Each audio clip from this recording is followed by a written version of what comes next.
Sirep sidem permanem menggaing lereming kekayonan kang ngawontenaken sakjroning dalu punika ya babar kasan saya paten mratelake menggaing sang pujangga saking sinar budaya apa-apa kang sampun lumebet wonten sakjroning sanggara pamujan Natya yen dipangestunipun marang Gusti Kang Maha Agung dat Kang Maha Suci dat Kang Amurwing Dewadi lumantara saking kuku sing dupa kang melun kang angkabaki wonten sakjroning sanggar pamujan mugya samangke tansah pinanggih rahayu pinepena kalih ing sambikala anjing grehake sedaya kang badhe kanggo pepalang bebasan ilu-ilu bangas pati tetek melek lan uga sapinunggalane ngger oh mendung putih padha nyisih mendung pedang padha meneng lan uga mendung abang padha nyimpang ya ben alirup tining swaraning angin kang sumribit-mribit kang ingsun pujangane atur mandeng wonten sakjroning grana mugya samangke menggahipun Gusti Kang Maha Agung Gusti Kang Maha Kawasa kasuni dipangestunipun pinebena sakabeng sengkala ingkang dumawa wonten sakjroning alun-alun sinar budaya dalu punika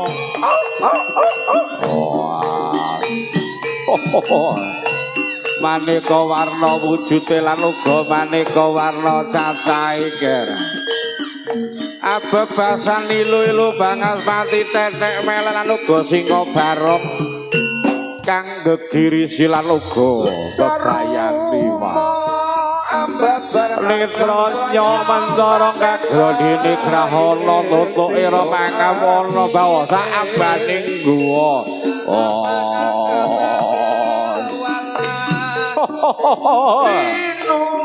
Inulasan pokok edep Lemantara guru kasirap Sembah syukuring dening para bujangga wonten manipun rombong kene lan ugi wonten pindhung bombat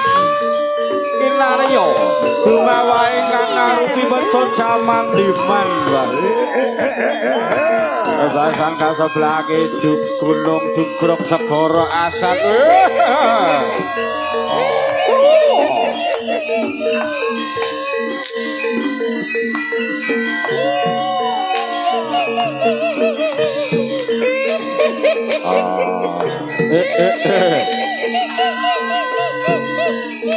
Sira sumingkre lamun ora sumingkre bakal kena dendaning Allah benduning Allah ya kira ampun Kyai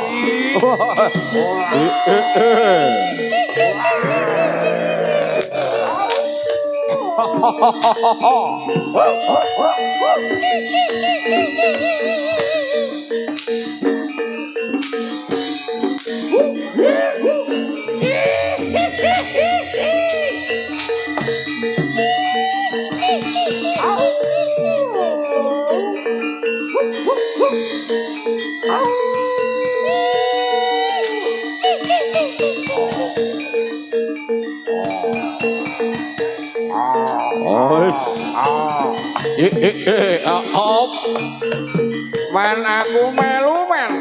Duh.